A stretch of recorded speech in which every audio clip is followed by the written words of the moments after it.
علیکم افغانستان بنډار له نجیبې سره زموږ دا خپرونه تاسو د اریانا تلویزیون څخه په ژوندۍ بڼه ګورئ او خدای دې وکړي چې تاسو ټول روغ او جوړ اوسئ. نن بیا په خپرونه کې ول د یکشنبې ورځ ده. یو داسې میرمن زما میلمنه ده. ما د هغې بایوګرافي کتله او موږ هغې باندې کار کوو. نو موږ چې همیشه وطن ته یا خلکو ته د خدمت خبره کوو نو زیاتره خلک سیاست خواته چې دي هغه ځي یا وایي چې موږ پارلیمنټ ته باید لاړ شو یا داسې ځکه چې د اوس د انتخاباتو ورځې وي نو همیشه چې موږ پروګرامونه کتل د کرنټ افیرز نو هغې کې به خلکو دا خبره کوله چې وایي زه پارلیمنټ ته یا زه مثلا د یو ځي رئیس شم یا د هغه ته راشم اقتدار ته راشم په دې خاطر چې زه وطن ته خدمت وکړم. خو دا میرمن د کلونو نه افغانستان د افغانستان بچو ته خدمت کوي او که زه دا وایم چې زموږ په خلکو کې باید دې ته موږ قهرمانه ووایو باید د دې نه موږ زده کړه وکړو د هغې د ژوند نه باید زده کړه وکړو نو زموږ د بنډار دا خپرونه یوازې دا نه ده چې دې کې موږ تفریحي په دې کې موږ نور خلک راولو دې کې زه غواړم چې هغه افغانان راشي چې دنیا ته نړۍ ته وروښیي چې افغانان نه یوازې جنګ او شر او نفرت دا خوښوي په افغانانو کې داسې میرمنې هم شته داسې افغانان هم شته چې هغه د هیڅ چا نه کومک یا د هیڅ چا نه څه نه غواړي هغه په خپله د خپلې مینې نه د دې خاورې سره د مینې د خاورې د بچو سره د مینې په خاطر باندې هغه د وطن او د خاورې ته کار کوي. څه کار کوي هغه به زه تاسو وروسته وایم خو غواړم چې لاړ شم د هغه اشپزخانې ته او یلدا جان هلته زما منتظره ده او ګورو چې یلدا جان نن موږ ته چی پخوي. نو زو د یلدا جان خواته یلدا جان خوش آمدید. علیکم خوش باشید نجیبه جان خوب هستید؟ تشکر. امروز یک نوع سوپ است. سوپ ترکاری است به خاطر که هوا رو به سرد شدن است. یک سوپ ترکاری داریم برگر است. ساسج برگر است دیگه مسالجاتش است سس ماینوس است خیال شور است سمارق و جواری به خاطر سوپ است سوپ ترکاری است. زردک است مرچ دلمه است کرم است سوپ هم جور میکنی؟ بله سوپ هم جور میکنیم برگر هم جور میکنیم؟ برگر هم جور میکنم بله. خب پیسیش کی داده؟ ما قبجت داریم؟ دیگه سعی کنیم که چقدر شده خب؟ نخواد قضیت شده باشه نه زایده امروزا زیاد مصرف شروع کردن باز میبینیم راځئ چې دا وګورو چې دا ټول سوپ چې نن دومره خوندور جوړی او دا برګر جوړی د دې څومره مصرف راغلی. ترکاری سوپ لازمه مواد جوار یو قوطی 50 افغانۍ مرخیړي یو قوطی 50 افغانۍ ګازرې یو دانه 15 افغانۍ ګشنیز یو دسته 10 افغانۍ کرم یو دانه 10 افغانۍ کارنفلاور یو قوطی 50 افغانۍ د برګر ډوډۍ 10 افغانۍ ساسج د ضرورت وړ 40 افغانۍ زیتون او ترو بادرنګ د ضرورت وړ 80 افغانۍ کاهو یو دانه 10 افغانۍ بادرنګ یو دانه 15 افغانۍ رومي بانجان یو دانه 15 افغانۍ سپین مایونیز ضرورت وړ مرچ مساله چینی مالګه د ضرورت وړ. ها نو تقریبا د 310 په خواوشا کې دا برګر جوړیږي سینډویچ ماته ویلا سینډویچ نه برګر دی او ترکاری سوپ جوړوي تاسو. بله سوپ ترکاری است که یک برگر و بازم اینمی کفایت میکنه به 5 نفر دیگه او تعداد به فامیل باز کمک زیادتر یا نمیتونن که این مواد که به حساب ما گرفتیم من اونجا خونشته کردیم نه کل از این ما استفاده نمیکنم به خاطر که اینجا روند برنامه ما یعنی همون چیزی که ضرورت میشه نمیتونن به 7 نفر اینمی چیزا استفاده بس ما اونجا یک قوطی جواری نشته کردیم اونجا یک قوطی جواری که ما از یک قوطی جواری شاید یک مقدارش گرفته باشه اون یک قوطی جواری شاید 10 نفر هم برش سوپ شود که یک دانه زردک بردن یک دانه مرچ دلمه بردن کرم هم یک قوطی جواری اینمی سوپ اگر امروز برش بگوین که باید چی رقم جور کنه اول چی پرت اول همی زردک توتا میکنیم جوش میتیم که خود کم نرم کنه زردک خود نرم کرد جواری رو مندازیم سمارق مندازیم بعد از او کرم مندازیم مرچ دلمه رو مندازیم باز کلش یک جوش میتیم باز که نرم شد خوب برابر کارنفلاور داریم اینجا کارنفلاور به خاطر تیرگیش است به خاطر غلیظی سوپ است باز از کارنفلاور مندازیم نمک یگان وقت اینمی سوپ زیاد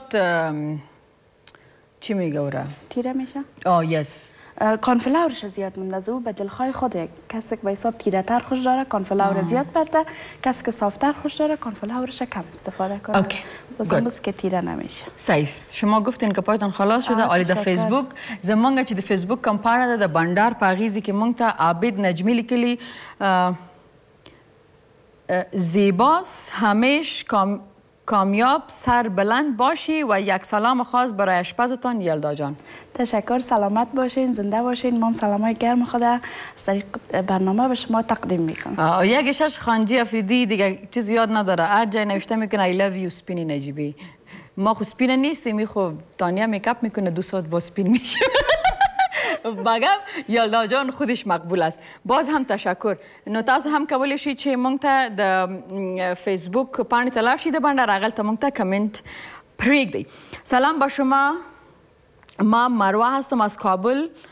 آیا در افغانستان زمینه ساختن تیم ملی کریکت برای دخترها است؟ لطفا جواب بتین. خب مروه جان تو هست که ما خود کریکت نیستم، البته به زودی از کریکت یک مهمان بسیار خاص ما میآید. اگر به یادم بود یلدا جان، اگر من یادم نبود باز یادم که مروه جان پرسان که به دخترها زمینه مساعد است یا نیست که اونا در ملی. بازم مروه جان بسیار تشکر که ایمیل روان کردی. خب کرن شما حرکت کنین که ما به طرف میرم باز نگوین. خب سلامون و نیکی نجیبه جان تا توستا همکارانو تا موج باید د یو چا په شخصي حریم یا هم شخصیت په شخصیت بد ونه وایو. بدبختانه چې زمونږ په ټولنه کې داسې خلک شته چې د یو چا په باره کې به هیڅ معلومات ورسره نه وي، خو وایي به چې دا بد انسان دی، خو هغه به ښه انسان وي. خو مشکل به دا وي چې دا څوک چې بدې وایي د هغه نه به اقتصاد واضح لږ ښه وي، د اقتصاد واضح به ښه وي. دا خو محمد هارون ناصري یم. ښه محمد هارون دا خو زموږ مشکل ده، کومه ورځ چې موږ بل پسې بد ویل پرېښوده که نه، نو همغه ورځ به وي چې موږ ژوند به هم ښه شي. او وایي چې څه کرې هغه به ریبې. که ښه کار کوو نو ژوند به مو ښه، په ژوند کې به همیشه خوشحاله اوسېږو، او که نه نو دغه به مو واخلي یو دمه او بیا بېرته راساني کېږو.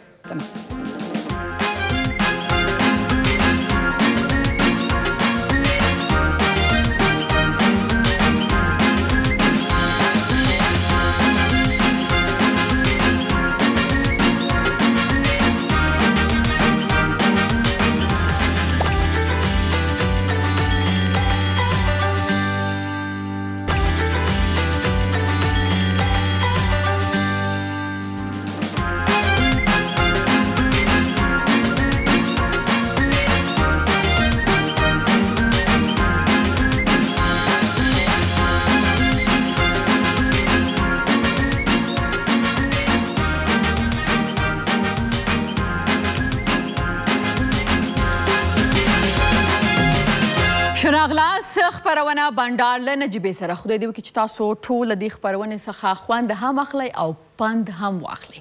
څنګه چې د خپرونې په شروع کې ما تاسو ته ویلي چې نن زما داسې یو قهرمانه مور په خپرونه کې میلمنه ده چې کله چې زه دا وارې راغلم افغانستان ته، نو دا زما ډېر د خندا ډکه څهره به تاسو ته ښکارېږي، خو په خدای یقین وکړي چې دا وخت دا وارې چې زه راغلم دلته اریانا نه پروګرام کوم، کابل ته راغلم، زما مشکلات یو په 100 شوي دي، خو زما کوشش دا چې ستاسو مخې ته راشم او ستاسو چې یو څو لحظې زما په خپرونه کې له موږ سره اوسېږئ په خندا تېرې شي، ځکه چې ژوند همدغسې دی، د هر چا په ژوند کې مشکلات شته دی، خو موږ به مقابله کوو. کله چې ما د دې مورکۍ باره کې نن هغو کته نو ما چې نجیبې ستا مشکلات یا ته چې کومې خبرې کوې وطن ته د خدمت یا دغه دا خو به د دې مېرمن په مخ کې هېڅ هم نه وي. غواړم چې تاسو هغې سره معرفي کړم، خو اول به دا ویډیوي کلیپ وګورو بیا بېرته راسانه کېږو. مېرمن دلجان په کابل کې زیږېدلې او پلرنی کور یې په چاردهي سیمه کې دی. دا وایي کله چې واده وکړ نو پروانه سوم ته راکډه شوه.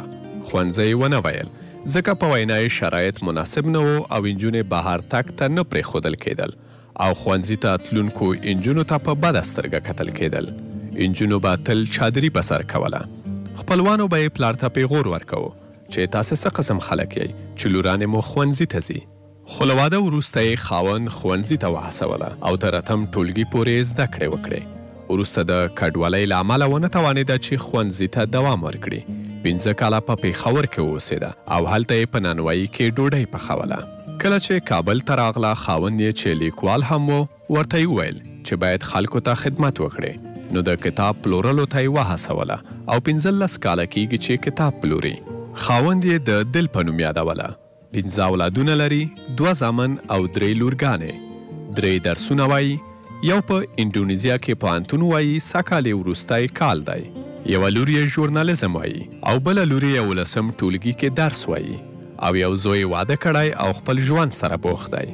دا له نورو میرمنو هم غواړي چې له ستونزو سره مبارزه وکړي. بله و له ما سره خانم دلجان دلته میلمنه ده. خوش آمدید. زنده باشین. شما خوش آمدید. فکر کنم پشتو را میفهمین اما که ما گپ زدم یا چقدر؟ والا پشتو هیچ نمیفهم. میفهمم اما گپ زدن نمیتونم. افتخار میکنم که شما واری مادر ما در افغانستان داریم و ما خصوصا افتخار میکنم که در برنامه ما مهمان شدیم. تشکر. زنده باشین. شما لطفتان هستین. و واقعا شخصیت های شما واری با نوجوانای ما و با افغانای ما یک همت میته، یک روحیه میته. و کسایی که ما پیشتر یادآور شدم گفتم من میگفتم که من مشکلات دارم یا مثلا من چطور بتونم این برنامه را پیش ببرم که تینمی مشکلات که من دارم چیز مگم واقعا که شما را دیدم خودم بیخی فراموش کردم که من کدام مشکل و چیز دارم و افتخار ما هستین. تشکر. اولین چیزی که اگر از برای ما یکم زرد بگوین که وقتی که شما میخواستین که درس بخوانین وقتی که عروسی نشده بودین نه؟ در نموج شما گفت در بایوگرافی شما ما دیدیم که مردم میگفتن که با پدر جانتان که چرا مردم از چرا دخترش مکتب روان میکنه. بله. این را اگر بر ما بگوین که چرا مردم وقتی تو فکر میکردن؟ خب امو زمان بود که نمیماندن یا قریه بگوییم یا ملکه امو قریه ما که بودیم در حال که ما از خود شهری که پایتخت از ما هستیم اما متاسفانه یک ذره که از پایتخت دورتر باشه بازم نمیمانند. امو ملک یا کلان امو قریه باشه نمیماندن. ما وقتی که خودم نمانده بودم یک خوراکم بود در مکتب بود شاملش کرده بودن آمد در پشت خانه ما ملک قریه که صدا از بیرون صدا کرد که نام پدرم گرفتن که تو چرا دخترت ماندی به مکتب بره. خب پدرم برآمد گفت خیر خب مکتب خوب چیز است آدم بخونه مکتب که نخونه مثل کور ورس اما وقتی که مکتب بخونه خوب گپ است از همه چیز آدم باخبر میشه دین خود همه چیز باخبر میشه از حق خود خبر میشه از حق دیگران خبر میشه بله از حق خود خود یک ذره کلان سنا تو گپا نمیزنه خب میگفت از دین خود خب بالاخره او را کشیدن از مکتب. خب ما هم در مکتب نبودم و او را کشیدن از مکتب. وقتی که من عرسی کردم خانه شوهرم آمدم باز اونا زیاد آرزو داشتن که باید من مکتب بخوانم. اونا آرزو ما فکر کنم شما تقاضا کردین که ما نه اونا خودشان زیاد دوست داشتن که من باید مکتب بخوانم. خوش داشتن و همیشه میگفتم باید تو حتی پانتون تخلص کنی بری درس بخوانی تا که امکان داره تو درس بخوانی. خوش داشت و وقتی که من در مکتب بردن و شامل کردن شروع کردم به مکتب تا صنف 8 البته درس خواندم. بعد از او بازم در وطن ما گدودی نتونستم که من ادامه بتم و بعد از او هم دیگه جنجالای خانه برآمد و مهاجرت ها و بیچارگی و مشکلات زندگی برآمد نتونستم خوانده و اگر من بتانم و اول خودش هم اگر روی شاد باشه من علاقه دارم که مو برای که خودش علاقه داشت من بتانم که اولادایم بازم ادامه بدم. بسیار خوب. واقعا تاسو به ما اوریدلی چې د تعلیم دپاره د عمر هیڅ بندش نشته چې په هر عمر کې خو خبره ده که تاسو غواړئ او زه به بیرته راځم او د میرمن دلجان سره به په نورو موضوعاتو خبرې کوم. تاسو هم کولی شئ چې د بنډار @arianatelevision.com د لارې موږ ته ایمیل راولېږئ او دا مورجانه نن له موږ سره خپرونه کړې. تاسو هم پوښتنې او نظرونه باید د موږ سره شریک کړئ او د بنډار فیسبوک پاڼې ته هم لاړ شئ ځکه موږ د مورجانې عکس هغلته شریک کړی دی او غواړم چې وګورم ځکه چې همیشه تاسو هرې خپرونې ته ایمیلز او دغه رالیږي او دغسې واقعا چې واقعا د افغانستان قهرمانانې دي داسې میندې نو باید هغې ته ستاسو مینه باید ډېره ډېره په دلو باندې تاسو راولېږئ. زه به خپلې پوښتنې کوم که تاسو هم کومې پوښتنې لرئ کولی شئ چې له دې وپوښتئ د ایمیل د لارې د فیسبوک د لارې. زه به خپلو خبرو ته بیا هم ادامه ورکوم خو دا وخت ما سره یو ایمیل دی زه هغه په خپرونه کې له تاسو سره شریکوم. زما جهانگیر ناصر له جنوبي پښتونخوا سنجاوي سلامونه می قبول که نجیبه جان ستا پروګرام د خلکو په زړونو کې خاص ځای لري او خفه زړونه خوشحاله کوي او ژوندي ساتي. ستا ملاتړ زموږ د ټولو افغانانو فرض دی. ډېره مننه کور د ودان جهانګیر جانه چې تا موږ ته ایمیل راولېږه او څونه دقیقې پاتې دي کله وایي 10 ثانیې پاتې دي کله وایي دومره دقیقې پاتې دي نه پوهېږم چې ته څه وایې. ښه موږ تر څومره وخت د دمې پورې ښه صحیح ده. نو زه بیرته راځم مپاس میم طرف شما و شما سوال میکنم که وقتی که شما ماجر شدین موجه چطور باز با ننبایی چقدر سال موجه کار کردین شما؟ ما وقتی که خود وطن جنگ آمد و گپا ما 5 سال در پشاور بودم 5 سال در پشاور بودم. ما البته در تندور نانم پخته کردیم و هم غذا پخته کردیم برای دوستایی که البته در پشاور بودن. ما میرساندم خودم همراه دو بچیم بود میرساندم و در خانه غذا رو تهیه میکردم باز در ظرفا منداختیم باز برشان میرساندیم. و نام خدا اشتکای شما که هستن نام خدا کلان شدن و جرنالیسم میخوانن و درس میخوانن و از اون موج شما شروع کردین سرش درس؟ نه خیلی نه وقتی که ما کار شروع کردم خود گپار از این میجا ادامه میتیم یک بریک میگیریم یا دماغلو دمین روز را از خپل خبرت ادامه ورکو دما.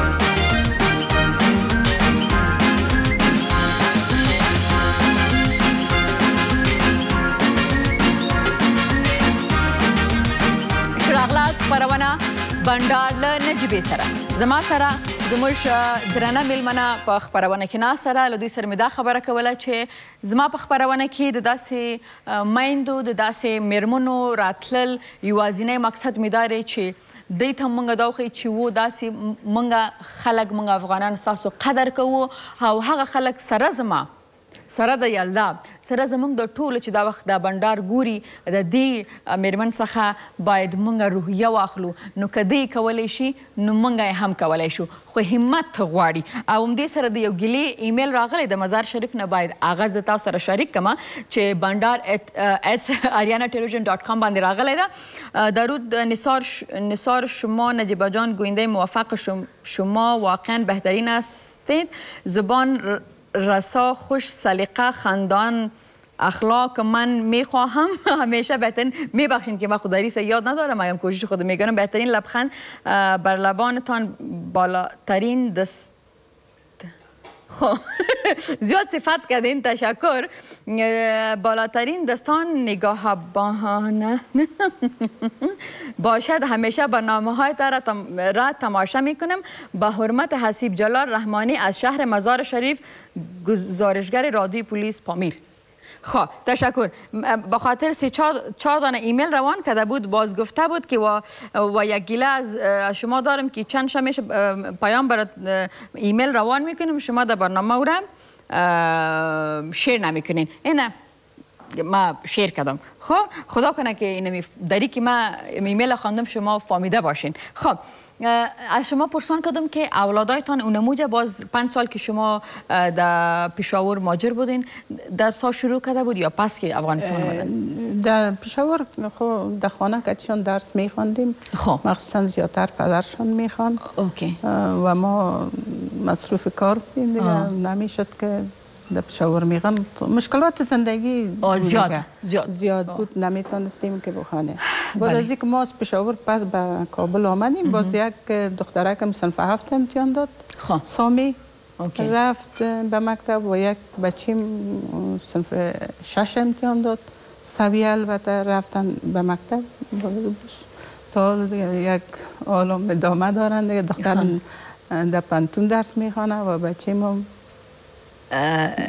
پانتون بود و حال اندونزیا درس میخوانه. بسیار خوب.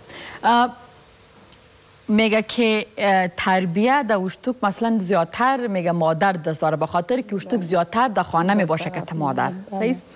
باز مادری که شما واره که زحمت کش باشه کار میکنه. مثلا ما که در دفتر یا در یک جایی که یک دفترم داشته باشیم که میریم کار میکنیم بر ما مشکل است. باز در یک جایی که کابل واره که امنیت مشکل داره و صد مشکل سردی و گرمی و کلگپا امنیت و شما میرین روی سرک کتاب میفروشین و باز اولادایتان هم تربیه کردین و مکتب روان کردین تا کتاب پانتون بره. اینمی کلش چطور شما تنظیم کردین؟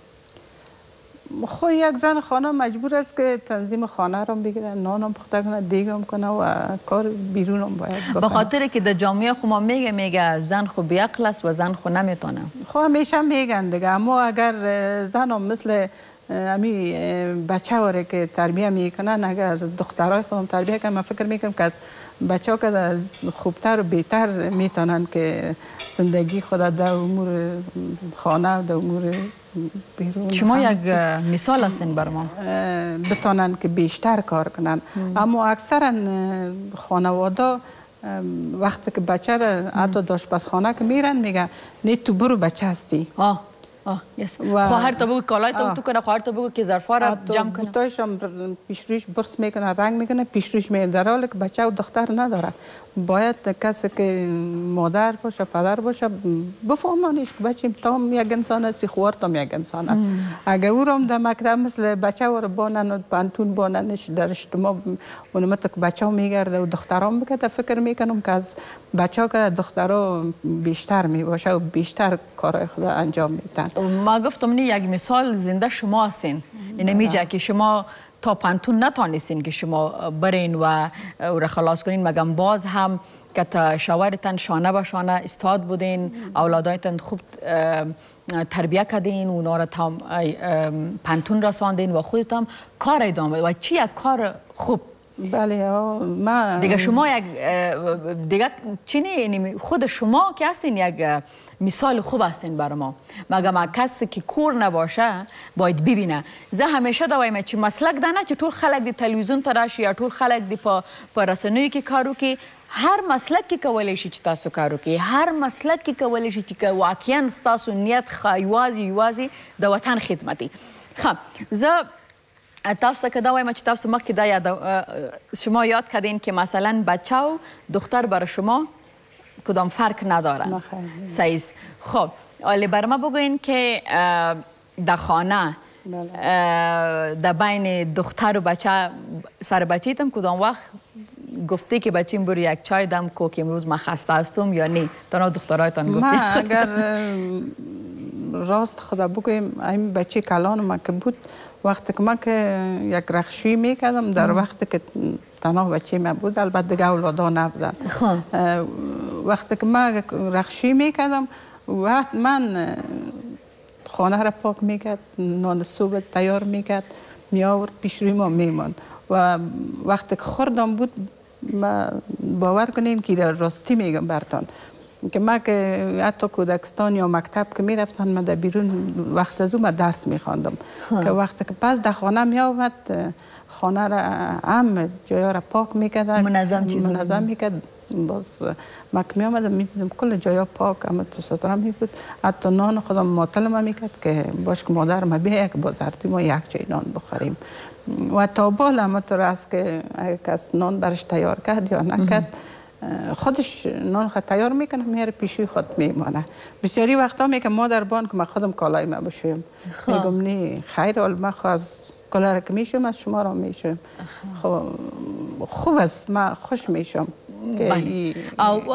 باید دیگه مادرها هم تو بچه خود اینمی احساس بده که پیشتر شما گفتین که دخترم و بچه اردویش انسان است و حقش باید نمو رقم باشه. اگر دختر میره درس میخوانه و خسته میایه بچه هم میایه باید اگر اونمو رقم حق برش داده باشه اونمو رقم نازی که ما با بچه میتیم در خانه با دخترم باید بتیم و این ما همیشه از انصاف انصاف انصاف گپ میزنیم باز سر ما که میایه باز ما فرق میکنیم که دخترشی بچه است.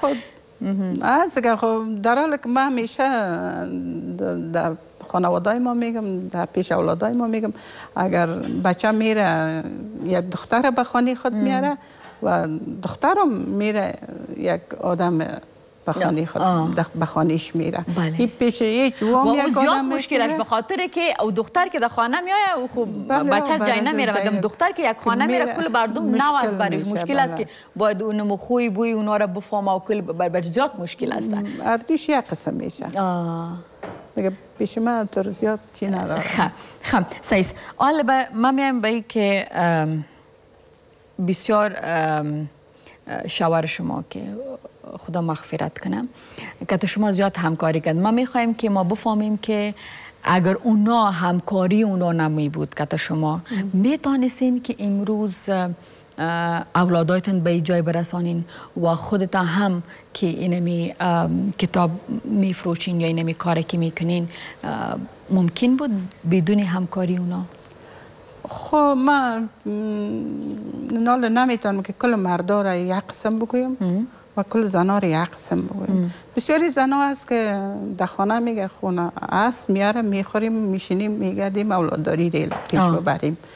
اما این گپ پیش خود نمیگم. من بسیاری بر خانما میگم وقتی که خدای نخواسته اگر امی شوهرتان نباشه شما چه قسم زندگی میکنید؟ محتاج می باشین دیگه. طبعا اولادا زنده باشن میرن یک سون میرن یا یک جای میرن یا خانم میگیرن یا از پیشتان جدا میشه باز خودتان چه قسم میتونین زندگی کرده.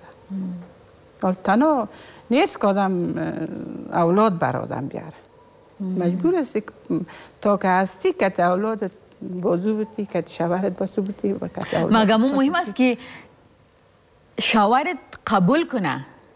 این مهم است نه؟ وقتی که شوهر که در خانه مرد که است اگر بخواه که خانم خود رفیق خود دوست خود همکار خود همه چیز خود جور کنه فکر میکنم که خوب زندگی میکنم. اگر نخواه که بگه تو بیشی من خوشبختانه من پس میایم با سوالات دیگه هم شما داریم ستاسو ایمیلونو ته به هم جواب ورکوم او فیسبوک خواته به هم زما د بندار خدا وخت دما اخلو او د مینور سره زمو تاسو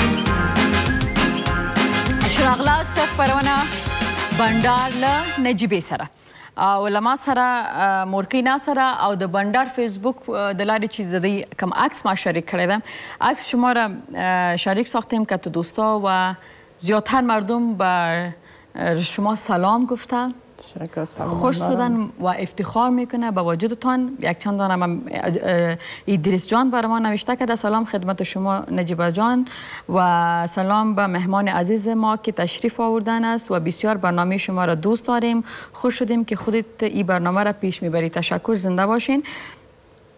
بیا هم احسان الفت او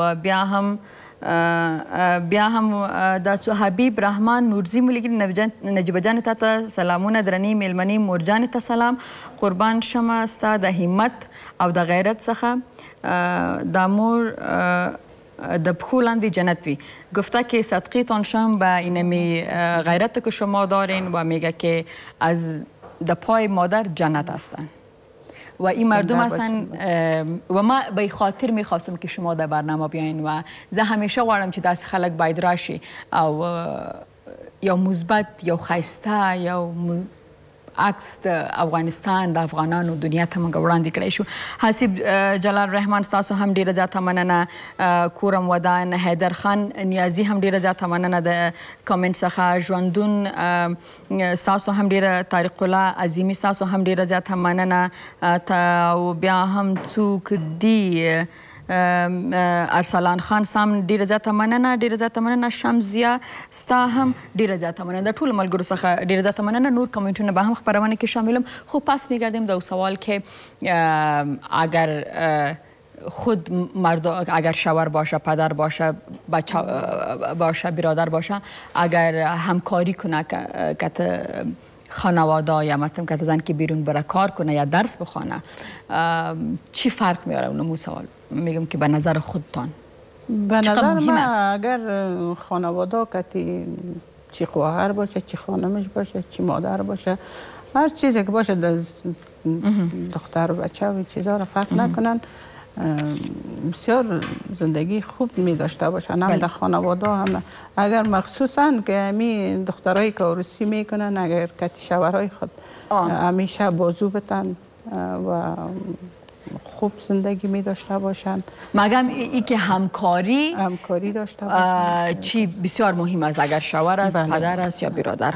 بسیار خوب. خب دا ما سره کتابونه دي چې د دې کور والو لیکلي دي او دوی ماته ویلي چې زه د پانتون یا د مکتب کتابونو سره سره دا کتابونه یا اجتماعي کتابونه هم خرڅوم. بسوی زندگی بهترین د اول شماره ده د بل شماره ده او طنزیه زیاد نوشته کرده کتابایش تعدادش. بله هم طنز هم راجع به خانوادگی و این کتابش که واقعا که ما احمق هستیم. بله این طنز است. این طنز است. بله خب یک نویسنده میتونه که گپای خود رقم طنزم بگه غیر طنز نه ضروری است. بله محمد رسول جهانبین د دې نوم دی او ډیر ښایسته ټایټلز دي د دې کتابونو او دا ډیموکراسي بند دا کتاب د دې بل کتاب دی او دا کتابونه دي چې د دې کور والا لیکلي دي. نو اوس زه پوه شم چې څنګه وکولی شو چې دا میرمن راوځي او دا د علم د تعلیم رڼا د نور افغانانو بچو سره شریکه کړي ځکه چې هغه په خپله درس لیکونکی و. نو هغه چا څوک چې تعلیم ولري او د مزغو کړکۍ خلاصوي نو هغه د دې په قیمت پوهیږي. هغه په دې باندې پوهیږي چې که زما د نن ماشوم تعلیم یافته شو که زما ځوانان تعلیم یافته شو باشعوره شو نو کولی شو چې موږ یو ښه او پرامن افغانستان ولرو. کنی بغیر د تعلیم نه به دغه الې دا څنګه حلم چې دی. خب اوس که تاسو ما ته دا وایستی خب باز طرف پشتو میرم. خب اگر برای بگوین که گفتنی شما با جوانا که این وقت هستن به خاطر که شما نام خدا یک تجربه دارین اینمی وقت که نوجوانا شما را میبینه مثل یک مادر واریم یک الگو واره به خاطر خانما شما واره بر ما الگو هستن. شما بر ما روحیه میتین چی برشان میگین؟ نمی تلویزیون زیاد مردم میبینه و میخوایم که گفتنی شما چی است با نوجوانای امروز؟ نوجوانای امروز اگر بتانند که در آینده وطنشان خودشان به این حالتی که آل هستن اگر بخواین انشالله خوب می باشن و راستکار باشن همیشه در خانواده خود، در وطن خود، در مردم خود.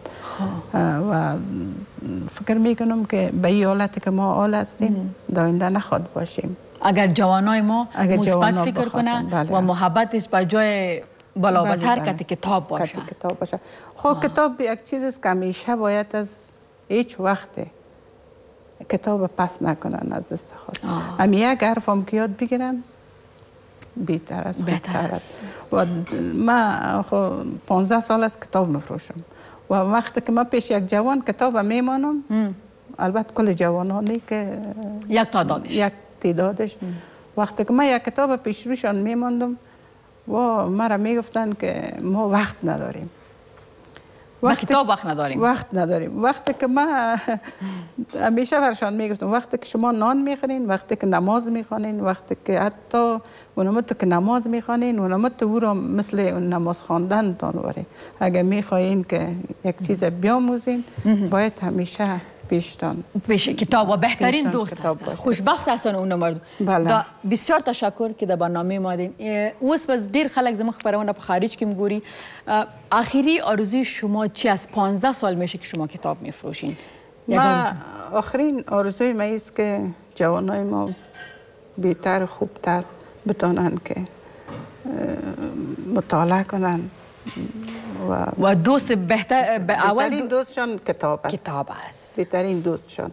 و خواهش ما چی است که کاش که برای شما یک کتابخانه جور شوه که شما اونجا باشین. ډیر خلک به د خبرونه به ګوري زمونږ ایمیل ادرس تاسو سره شته که تاسو مونږ ته ایمیل راولېږئ زه به د مورجانې نمبر له تاسو سره شریک کړم او که مونږ ټول لږې پیسې واچو او دې ته یو کتابخانه جوړه کړو صحیح ده نو دا د دې دپاره به هم ګټوي چې دوی سړک ځای په ځای نه ګرځېږي او زمونږ د آینده د ماشومانو دپاره به هم ګټوي چې هغوی هر رنګه کتاب کولی شي چې د مورجانې د لاس نه واخلي. ببخشید که وقت برنامه‌تان خاطر من خوش دارم و همیشه ما آرزوی ما این است که جوانا بخوانم. من زیادتر خوش دارم که وقتی که سر نان خوردن می باشن یا وقتی که نان میخورن سر میز نان می باشن من کتاب پیش روشان میمانم.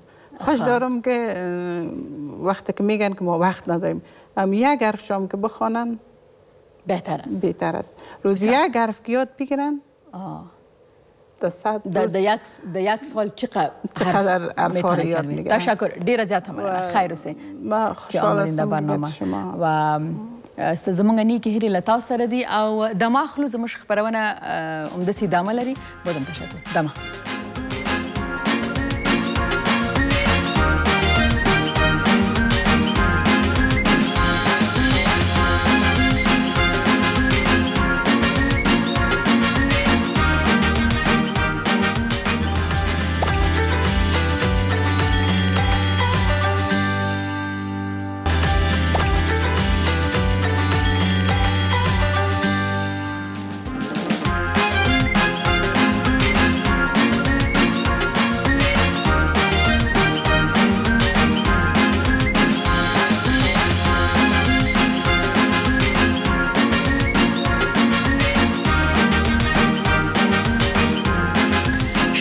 خبرونه بنډار له نجیبې سره وخت دی چې تر دې وخته پورې تاسو د دې خبرونو نه خوند اخلئ او زما کوشش چې کله زه د افغانستان رسنیو ته راغلی یم دغه و چې موږ باید انفوټینمنټ ورکړو ځکه زموږ په رسنیو کې دوه شیان دي یو دی خارجي ډرامې او یو د موسیقي.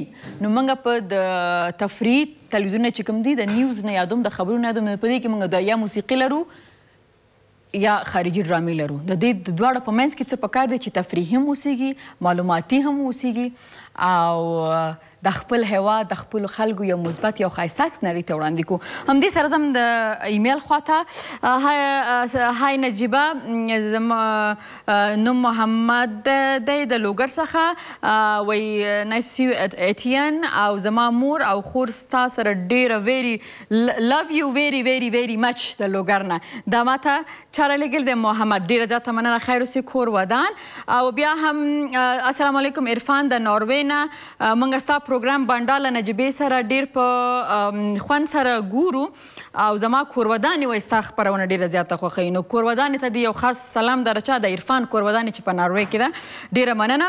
وایي چې زه ستا خپرونه لایو نشم کتی ځکه چې د وخت مشکل دی او بیا وایي چې امید لرو چې تاسو به دا ایمیل په خپرونه کې شاملوئ. نو څنګه به نه شاملو؟ دغه دی چې موږ ایمیل په خپرونه کې هم شامل کا. صحیح ده.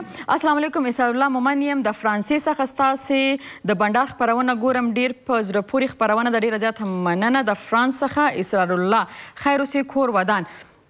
او بیا هم زم د اشپزخانې خواته او ګورم چې خواړه چې نن تیار کړي دي هغه کوم ځای ته رسیدلي له خیره سره. ښه اینمی برگر تیار کردی بخیر؟ بله. این اگر ما بخورم من یک هفته دیگه گشنه نمیشم. کمشه برای تو کم میشه. سای سوپ. او د ترکاری دا سوپ هم لخیره سره تیار دی. دا به هم زلته کینم او بخورم. صحیح ده. او دا برگر هم تیار دی. او برگر داره چې کور کې تیار کړئ نو یو فایده دا لري چې پاکي، بله فایده دا لري چې تاسو ماشومانو ته هم ورکولی شي. باوشتکا زیاد خوش داره نی؟ بله زیادتر خوش دارن. غذایی است که بر طفلا زیادتر خوب است. دی کم ذره مرچ سیام بندازین در سرش. آفرین. بسیار خوب. سرصدای همسایه ما امروز نمیه؟ من گوش کردم کدام جنگ است یا چی؟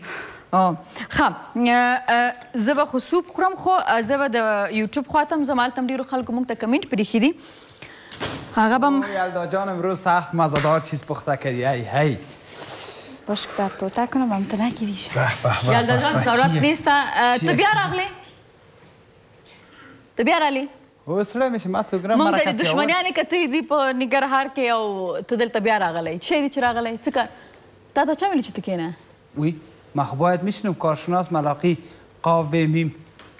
اوزون دا قاف بیمیم به چه شو؟ به چه شو؟ خب برام نیست قهرمان پدرم. میبخشین چی قهرمانی کردین شما؟ از امی صبحی که دانو مکتب دختران میریم تا شوه. یک قهرمانی خو یک رقم نیست، خو قهرمان هستیم دیگه. اون روز یک دختر سعی کرد که می طرف سعی کردم که می چپلک کشید 3-4 دانه زد. بل هیچ بی غیرت نشرمیدم. نه خب ما میبینم هیچ شرم نداری. خوب اندیوالام دارم قهرمانی مت. یک روز یک تاش پشت چادری دار گرفته و رفت لیسی منم کل چیزام سرش خرید از یک سر آوردش. حالا به نزدیک میس همه کنم مادرش برآمد. با چی گفت؟ بلد خوب صحیح شرمیده باشه نه؟ یعنی شما واری مردم هستن که دخترها و خانما نمیتونه که از خانه براین. و مچه امروز چی تو مقبول شدی برام؟ زیاد گپ نزن. دا صادق یقین وکم دا سړی ګناهګار دی. زما پکې هیڅ ګناه نشته. صادقه تو یقین وکړه چې ما ګناه نه ده، د پژواک ګناه ده. هغه موږ تر سکرپټ نویسته. زه خو ډېر په کرکټ نه پوهېږم، هغه راته لیکلی و. خو بیا هم باید بخښنه وغواړئ. بخښنه خب صادق کس یکی از کرکترهای مشهور ما است. تو دیگه در چیزا خفه نشه، مردم سر ترامپ میگه تو یا فکر کردم نجیبه طرح رو دادن. نه صادق ده خبر نداری. 84 شماره است. ما بسیار کتت اما تو محبت دارم. او زمونږ ویاړ استی. موږ تاسو باندې افتخار کوو. خو یوه شوخي دي هم معافي. خو بیا هم چې ته دومره زیات خفه شوی. صادق لاله زه لاړم کرکټ بورډ ته او زه تا سره خبرې کوم. ښه صحیح ده. ښه سوپ خو ما بیخي ټیسټ نه کې میخوده. دا سړی چې راشي زما اعصاب هم خراب کړي. نه زه هم پتنګ یم، یوازې تاسو نه یې پتنګ. ښه